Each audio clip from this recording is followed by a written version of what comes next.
ರೈತ ಬಾಂಧವರಿಗೆ ನಮಸ್ಕಾರ. ನಮ್ಮ ಕಲಬುರಗಿ ಜಿಲ್ಲೆಯಲ್ಲಿ ಈ ಒಂದು ರಸಗೊಬ್ಬರ ಹಾಗೂ ಬಿತ್ತನೆ ಕುರಿತು ನಾನು ಈ ಸನ್ನಿವೇಶದಲ್ಲಿ ಮಾಹಿತಿ ನೀಡಕ್ಕೆ ಇಷ್ಟಪಡ್ತೀನಿ.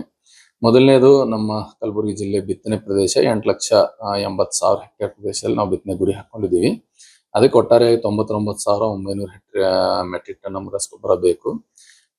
ನಮ್ಮ ಶೇಕಡ 90ರಷ್ಟು ಪ್ರದೇಶ ಮಳೆಯಾಶ್ರಿತ ಮತ್ತು ಪ್ರಮುಖವಾಗಿ ನಮ್ಮಲ್ಲಿ ದ್ವಿದಳ ಧಾನ್ಯಗಳು ಬೆಳೀತವೆ: ಉದ್ದು, ಹೆಸರು, ತೊಗರಿ. ಅದಕ್ಕೆ ನಮಗೆ ಒಟ್ಟಾರೆಯಾಗಿ DAP ಇದೆ ಬಹಳಷ್ಟು ಬೇಡಿಕೆ ಇರ್ತದೆ. ನಮ್ಮ ಈಗ ಜೂನ್ ವರೆಗೆ ನಮಗೆ 19,211 ಮೆಟ್ರಿಕ್ ಟನ್ ನಮಗೆ DAP ರಸಗೊಬ್ಬರ ಬೇಕಾಗಿತ್ತು. ಇಲ್ಲಿವರೆಗೆ ನಮಗೆ ಸರಬರಾಜು ಆಗಿದ್ದು 7,675 ಮೆಟ್ರಿಕ್ ಟನ್. ನಮ್ಮಲ್ಲಿ ಮಾರ್ಚ್ನಲ್ಲಿ ಒಂದು ಸ್ವಲ್ಪ ಗೋಡನಲ್ಲಿ ನಾವು OB ಇಟ್ಕೊಂಡಿದ್ದು ಸುಮಾರು 10,197 ಮೆಟ್ರಿಕ್ ಟನ್. ಇವೆಲ್ಲ ಇದು ಲಭ್ಯ ಇದ್ದ ಗೊಬ್ಬರದ ಮೇಲೆ ನಾವು ಇಲ್ಲಿವರೆಗೆ ರೈತ ಬಾಂಧವರಿಗೆ ರಸಗೊಬ್ಬರ ಸರಬರಾಜು ಮಾಡಿದ್ದೀವಿ. ಒಟ್ಟಾರೆಯಾಗಿ ಈಗ ನಮ್ಮಲ್ಲಿ 3,100 ಮೆಟ್ರಿಕ್ ಟನ್ ನಮ್ಮಲ್ಲಿ ಆನ್ಲೈನ್ ನಲ್ಲಿ ರಸಗೊಬ್ಬರ DAP ಲಭ್ಯ ಇದೆ ಅಂತ ತೋರಿಸ್ತಾ ಇದೆ. ಡೀಲರ್ಸಿಗೆ ಹೋದ್ರೆ ಬರೀ ರಿಟೇಲ್ ಅಲ್ಲಿ 1,300 ಮೆಟ್ರಿಕ್ ಟನ್ ಇದೆ. ನಾವು ದಿನಾಲು ಏನ್ ಮಾಡ್ತಾ ಇದೀವಿ, ನಮ್ಮ ಇನ್ಸ್ಪೆಕ್ಟರ್ಸ್ಗೆ ಯಾವ ಡೀಲರ್ ಹತ್ರ ಎಷ್ಟೆಷ್ಟು DAP ರಸಗೊಬ್ಬರ ಇದೆ ಅಂತ ನಾವು ಮಾಹಿತಿ ಕೊಡ್ತಾ ಇದೀವಿ. ಅದ್ರ ಮೇಲೆ ಅವ್ರು ಹೋಗಿ ಕುಂತು ಎಲ್ಲ ರೈತ ಬಾಂಧವರಿಗೆ ಲೈನ್ ಹಚ್ಚಿ ಏನದಲ್ಲ ರಸಗೊಬ್ಬರ ಮಾರಾಟ ಮಾಡ್ತಾ ಇದ್ದಾರೆ. ಇನ್ನು ಎರಡನೇದು, ನಮ್ಮಲ್ಲಿ DAP ಬಿಟ್ರೆ ಬೇರೆ ಕಾಂಪ್ಲೆಕ್ಸ್ ಗಳನ್ನು ಬಳಸಬಹುದು. ಆ ಕಾಂಪ್ಲೆಕ್ಸ್ ಗಳನ್ನ ರಸಗೊಬ್ಬರಗಳನ್ನ ಬಳಸಲಿಕ್ಕೆ ಏನು ನಮ್ಮ ರೈತ ಬಾಂಧವರು ಹಿಂದೆಟ್ ಹಾಕ್ತಿದಾರೆ ಅಂದ್ರೆ ಅದರದ್ದು ಒಂದು ಸ್ವಲ್ಪ ರೇಟ್ ಹೆಚ್ಚಿಗೆ ಇದೆ ಅಂತ ಹಿಂದೆಟ್ ಹಾಕ್ತಾರೆ. ಬಟ್ ರಸಗೊಬ್ಬರಗಳನ್ನು ಬಳಸಬಹುದು, ಅಥವಾ ನ್ಯಾನೋ DAP, ನ್ಯಾನೋ ಯೂರಿಯಾನ ರೈತ ಬಾಂಧವರೆಲ್ಲರೂ ಬಳಸಬಹುದು.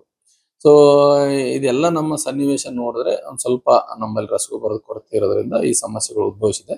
ತಾಲೂಕಾ ಮಟ್ಟದಲ್ಲಿ ರಸಗೊಬ್ಬರ ನಿಯಂತ್ರಣ ಮಾಡಕ್ಕೆ ಮತ್ತು ಉಸ್ತುವಾರಿ ಮಾಡಕ್ಕೆ ಮಾನ್ಯ ಜಿಲ್ಲಾಧಿಕಾರಿಗಳು ಏನದಲ್ಲ ಜಿಲ್ಲಾ ಮಟ್ಟದ ಅಧಿಕಾರಿಗಳ ನಾನ್ JD, ಅಲ್ಲಿಂದ DD horticulture, DD sericulture, AC ಇಬ್ಬರು ಕಲಬುರಗಿ, ಸೇಡಮು, ಈ ರೀತಿಯಾಗಿ ನಮ್ಮ ಇಬ್ಬರು DD ಅಗ್ರಿಕಲ್ಚರ್ ಉಸ್ತುವಾರಿಯಲ್ಲಿ ಒಂದೊಂದು ತಂಡಗಳನ್ನ ತಾಲೂಕು ವೈಸ್ ಮಾಡಿ ರಸಗೊಬ್ಬರ ವಿತರಣೆ ಮಾಡಬೇಕು, ಯಾವುದೇ ರೀತಿಯ ಸಮಸ್ಯೆ ಬರಲ್ದಂಗೆ ನೋಡ್ಕೊಂಡು ಹೋಗ್ಬೇಕಂತ ಕ್ರಮವನ್ನ ಜರುಗಿಸಿದ್ವಿ.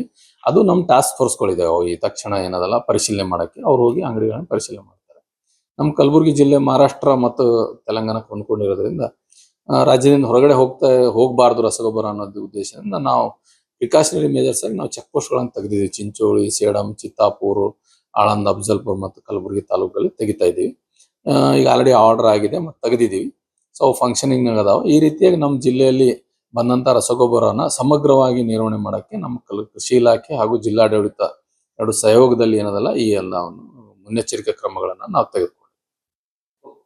ಈಗ DAP ರಸಗೊಬ್ಬರದ್ದು MRP ಏನಿದೆಲ್ಲ ರೈತ ಬಾಂಧವರು ಕೊಡಬೇಕಾಗಿದ್ದು 1,350 ರೂಪಾಯಿ ಇದೆ. ಹೆಚ್ಚಿಗೆ ಬೆಲೆ ತಗೊಂಡು ಕೊಡ್ತಾ ಇದ್ದಾರೆ ಡೀಲರ್ಸ್ ಅಂತ ನಮ್ಮ ಹತ್ರ ಮಾಹಿತಿ ಬರ್ತಾ ಇದೆ.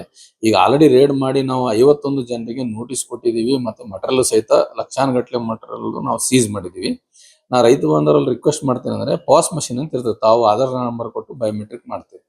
ಪಾಸ್ ಮಷಿನ್ ನಲ್ಲಿ ಆಧಾರ್ ನಂಬರ್ ಹಾಕಿ ಬಯೋಮೆಟ್ರಿಕ್ ಎಂಟ್ರಿ ಮಾಡಿದ್ರೆ ಅದು ಒರಿಜಿನಲ್ ಇರ್ತದೆ ಫಸ್ಟ್ ರಸಗೊಬ್ಬರ. ಎರಡನೇದು, ನೀವು ಬಿಲ್ ತಗೊಳ್ಳಿ, ಆ ಬಿಲ್ ನಲ್ಲಿ ಎಷ್ಟಿದೆ ಅಷ್ಟೇ ನೀವು ಹಣನ ಕೊಡಿ. ಆ ರೀತಿಯಾಗಿ ಏನಾದ್ರು ಹೆಚ್ಚಿಗೆ ದುಡ್ಡು ಕೇಳ್ತಾ ಇದ್ರೆ ನಾವು ಪ್ರತಿಯೊಂದು ತಾಲೂಕಾ ಮಟ್ಟದಲ್ಲಿ ಮತ್ತು ಅಂಗಡಿ ವೈಸು ನಾವೇನ್ ಮಾಡಿದ್ರೆ ನಮ್ಮ ಸಿಬ್ಬಂದಿ ಕೂಡಿಸಿ ದಯವಿಟ್ಟು ಅವ್ರಿಗೆ ಇಮಿಡಿಯೇಟ್ಲಿ ತಕ್ಷಣ ಹೇಳಿ ಆ ಕನ್ಸರ್ನ್ ಡೀಲರ್ ಮೇಲೆ ಆಕ್ಷನ್ ತಗೋತಾರೆ. ತಮ್ಗೆ 1,350 ರೂಪಾಯಿ ಕೊಡಿಸ್ತಾರೆ. ಯಾರು ರೈತ ಬಾಂಧವರು 1 ರೂಪಾಯಿ ಸಹಿತ ಹೆಚ್ಚಿಗೆ ಕೊಟ್ಟಂತ ರಸಗೊಬ್ಬರ ತಗೊಳ್ಳುವಂತ ಅವಶ್ಯಕತೆ ಇಲ್ಲ.